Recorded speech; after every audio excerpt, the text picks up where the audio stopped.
Bienvenidos a The Deep Dive.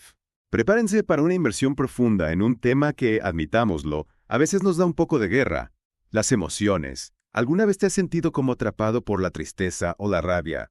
Como sin saber qué hacer con eso, ¿no?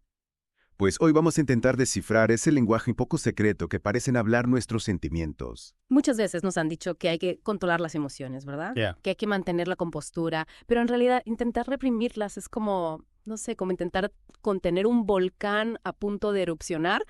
Al final, la lava va a salir por algún lado. Me encanta la imagen del volcán.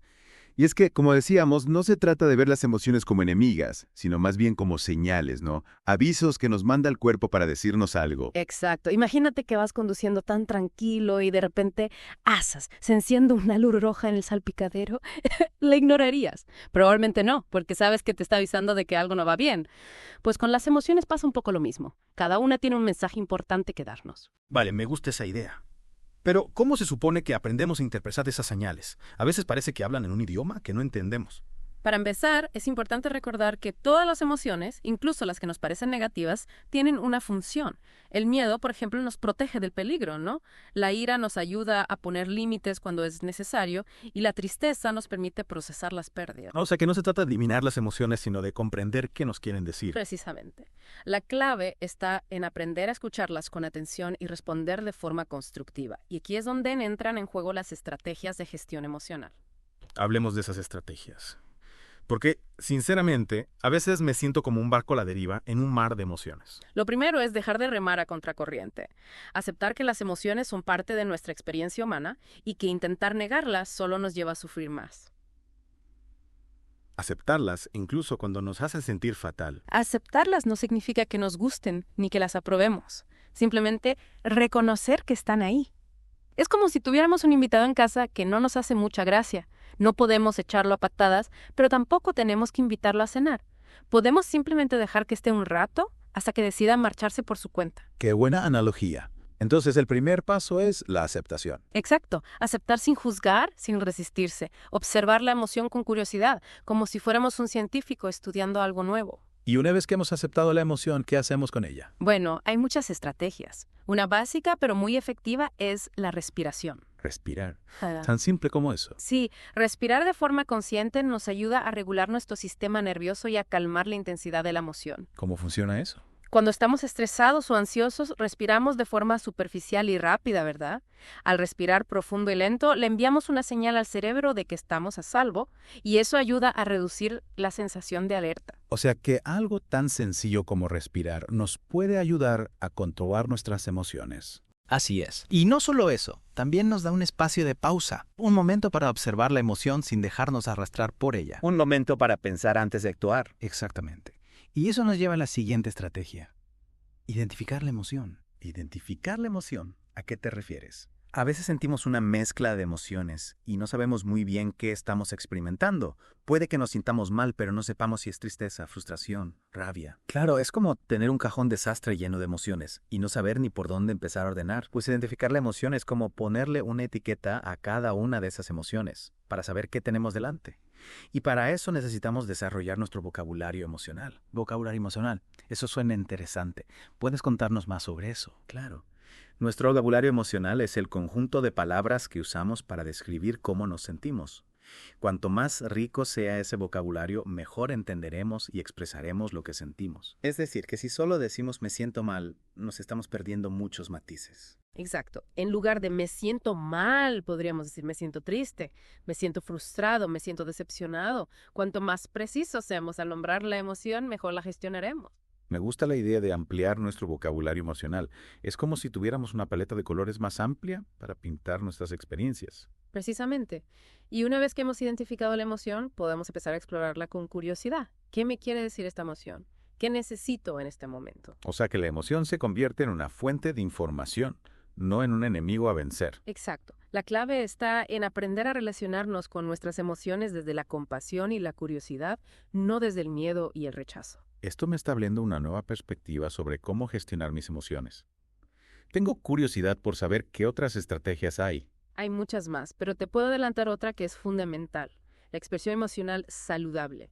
Expresión emocional saludable. ¿Qué significa eso? Significa encontrar formas de expresar nuestras emociones que no nos dañen ni a nosotros mismos ni a los demás. Claro, porque a veces la forma en que expresamos las emociones puede ser más destructiva que la propia emoción. Exacto. Por ejemplo, si estamos enfadados, podríamos gritar, insultar o golpear algo.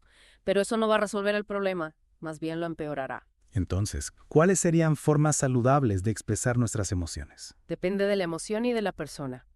Algunas opciones son hablar con alguien de confianza, escribir en un diario, hacer ejercicio, escuchar música, bailar. O sea que la clave está en encontrar una salida para la energía emocional que sea constructiva. Exactamente. Y aquí es importante recordar que no todas las emociones necesitan ser expresadas verbalmente. A veces, simplemente con reconocer la emoción y darle espacio para que se manifieste, es suficiente. ¿Y cómo sabemos cuándo necesitamos expresar la emoción verbalmente y cuándo no? Esa es una pregunta que requiere un poco más de exploración. Pero en general, si la emoción es muy intensa o si nos está impidiendo funcionar en nuestra vida diaria, es importante buscar la forma de expresarla de forma saludable. Esto es realmente fascinante. Estoy empezando a ver mis emociones con otros ojos. Me alegro de oír eso. Y recuerda, esto es solo el comienzo de nuestro viaje hacia la gestión emocional. En la próxima parte del programa, seguiremos profundizando en las estrategias para gestionar nuestras emociones de forma saludable.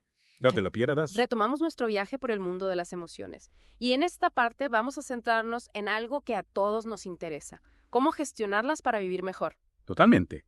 En la primera parte vimos que las emociones no son bichos malos a los que hay que temer, sino más bien mensajeros, ¿no? Que nos traen información importante. La cosa es, ¿cómo nos convertimos en expertos en descifrar esos mensajes? Una de las claves es entender que no hay emociones buenas ni malas. Todas tienen una función. Es como si tuviéramos un equipo de fútbol dentro de nosotros. Cada jugador tiene su posición, su habilidad, y todos son necesarios para ganar el partido. Me gusta la analogía. Entonces, ¿cómo podemos hacer que ese equipo emocional juegue bien, coordinado y eficaz? Bueno, para empezar, tenemos que asegurarnos de que cada jugador tenga un buen entrenamiento. Y ahí es donde entran las estrategias de gestión emocional. En la primera parte hablamos de respirar bien, de identificar cada emoción. ¿Hay alguna otra estrategia clave para ese entrenamiento? Sí, sin duda. Una de las herramientas más potentes que tenemos es la capacidad de regular la intensidad de las emociones. A veces nos golpean como un tsunami, nos dejan totalmente abrumados. Aprender a modular esa intensidad, a bajarle un poco el volumen a la emoción, nos permite surfear esas olas emocionales con más destreza. Suena muy bien, pero ¿cómo se hace eso en la práctica? ¿Cómo le bajo el volumen a una emoción que me está desbordando? Hay varias técnicas. Una de ellas es la reestructuración cognitiva.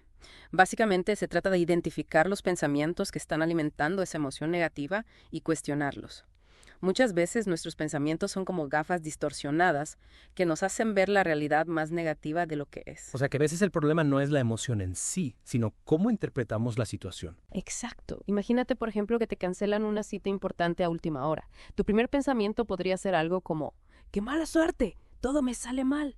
Y claro, ese pensamiento automático genera una cascada de emociones negativas como frustración, tristeza. Y seguramente nos lleva a actuar de forma impulsiva, a cancelar todos los planes del día, a quedarnos en casa lamentándonos. Claro.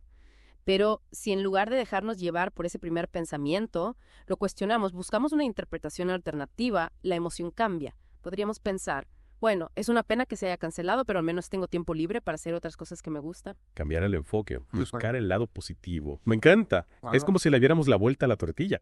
Y eso también influirá en cómo actuamos, ¿no? Por supuesto.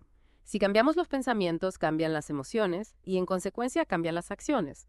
En lugar de quedarnos atrapados en la negatividad, podemos afrontar la situación con una actitud más proactiva, más constructiva. Me está gustando mucho esta idea de la reestructuración cognitiva. Es como si pudiéramos reprogramar nuestra mente para que responda mejor a las situaciones difíciles. Exactamente. Y otra técnica muy útil para regular la intensidad emocional es la práctica de mindfulness. Mindfulness. Se habla mucho de ello últimamente. ¿En qué consiste exactamente? Mindfulness es una práctica que nos invita a prestar atención al momento presente, de forma intencional, sin juzgar.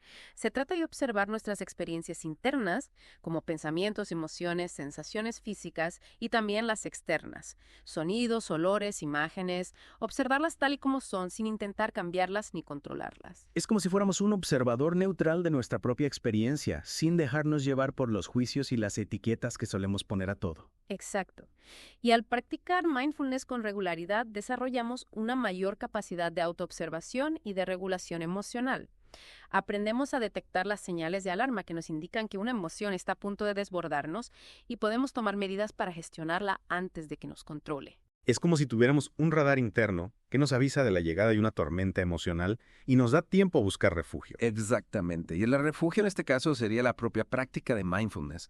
Al centrar la atención en el presente, dejamos de alimentar esos pensamientos rumiantes que intensifican las emociones negativas.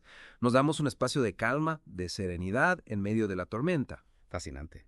Y supongo que esa capacidad de regular nuestras emociones tiene un impacto positivo en todas las áreas de nuestra vida. Sin duda. Una mejor gestión emocional nos permite comunicarnos mejor, establecer relaciones más sanas, tomar mejores decisiones y, en definitiva, vivir con mayor bienestar. Es como si tuviéramos un timón más firme para navegar por las aguas de la vida. Exactamente. Y aunque a veces nos encontremos con mares revueltos, sabremos cómo mantener el rumbo hacia nuestro destino. Ya estamos de vuelta en el Deep Dive para la última parte de este viaje por el mundo de las emociones. En las partes anteriores hemos dicho cómo identificarlas, aceptarlas, incluso regular su intensidad. Pero ahora viene la pregunta del millón. ¿Cómo llevamos todo esto a la práctica en el día a día? Ahí está la clave, ¿verdad? De nada sirve tener un mapa si no sabemos leerlo y utilizarlo para llegar a donde queremos. Así que vamos a aterrizar todas estas estrategias en situaciones concretas, de esas que todos vivimos a diario.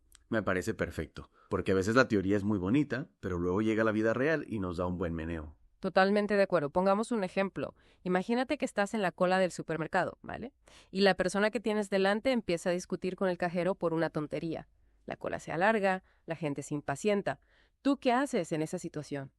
Pues se dirá que a mí en esos momentos me cuesta mantener la calma. Me empiezo a sentir frustrada e incluso un poco ansiosa, y la verdad es que no suelo reaccionar muy bien. Es normal. Pero precisamente en esos momentos es cuando más tenemos que poner en práctica las herramientas que hemos aprendido. Lo primero, como siempre, es darnos cuenta de la emoción que estamos sintiendo. En este caso, podría ser frustración, impaciencia, incluso un poco de rabia. Vale, ya hemos identificado la emoción. ¿Y ahora qué? Nos ponemos a respirar como locos en medio del súper. No hace falta llegar a esos extremos. Pero sí, la respiración nos puede ayudar mucho en esos momentos. Tomar unas cuantas respiraciones profundas, lentas. Eso ayuda a calmar el sistema nervioso y a ganar perspectiva. Recuerda, no eres tú contra el mundo, es solo una situación puntual que ya pasará. Respirar, tomar perspectiva, algo más. Claro. Aquí entra en juego la reestructuración cognitiva. En vez de dejarnos llevar por pensamientos del tipo, esto es un desastre y nunca llego a tiempo a ningún sitio, podemos intentar cambiar el chip. Por ejemplo, podemos aprovechar la espera para escuchar música, repasar la lista de la compra o simplemente observar a la gente. Es decir, que en vez de centrarnos en lo negativo, buscamos algo que nos guste o nos interese en ese momento. Me gusta. Exacto. Se trata de entrenar la mente para buscar el lado positivo, incluso en las situaciones más cotidianas. Y eso nos lleva a otro punto que hemos comentado en otros programas, la importancia de cultivar una actitud positiva. Sin duda, nuestra actitud es como un filtro con el que vemos la realidad. Si tenemos una actitud negativa, veremos problemas y amenazas por todas partes. Pero si cultivamos una actitud positiva, seremos capaces de encontrar oportunidades y soluciones incluso en los momentos difíciles. Es como si tuviéramos unas gafas de color de rosa que nos ayudan a ver el mundo con otros ojos. Exacto. Y lo mejor es que la actitud es algo que podemos elegir. No es algo que nos viene dado, sino que podemos trabajarla, desarrollarla. Y una vez que hemos aprendido a manejar nuestras emociones en lo cotidiano, ¿cómo podemos aplicar estas herramientas a los grandes retos de la vida? Me refiero a cosas como una ruptura sentimental, la pérdida de un ser querido, un fracaso profesional. Estas situaciones son mucho más complejas y dolorosas, claro.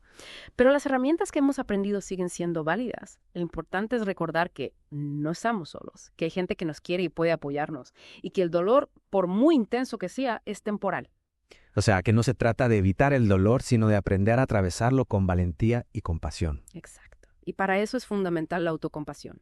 Ser compasivos con nosotros mismos en los momentos difíciles, tratarnos con la misma amabilidad y comprensión con la que trataríamos a un buen amigo. Me encanta la idea de la autocompasión. A veces somos nuestros peores críticos, nos exigimos demasiado. Aprender a ser compasivos con nosotros mismos puede ser una gran ayuda para afrontar los retos de la vida. Totalmente. Y recuerda, el camino hacia una buena gestión emocional no es lineal. Habrá momentos en los que te sientas perdido, frustrado, incluso desesperado. Pero lo importante es no rendirse, seguir practicando y recordar que cada paso que das, por pequeño que sea, te acerca a tu objetivo. Es un viaje de autoconocimiento y de crecimiento personal que merece la pena hacer. Totalmente de acuerdo. Y recuerda, no estás solo en este viaje. Hay muchas personas que ya lo han recorrido antes y otras que lo están haciendo ahora mismo. Busca apoyo, comparte tus experiencias y celebra cada pequeña victoria. Muchas gracias por compartir tus conocimientos con nosotros. Ha sido un placer tenerte aquí. Y a ti, querido oyente, te animamos a poner en práctica todo lo que hemos aprendido. Recuerda, tienes el poder de transformar tu relación con las emociones y crear una vida más plena y feliz. Hasta la próxima en The Deep Dive.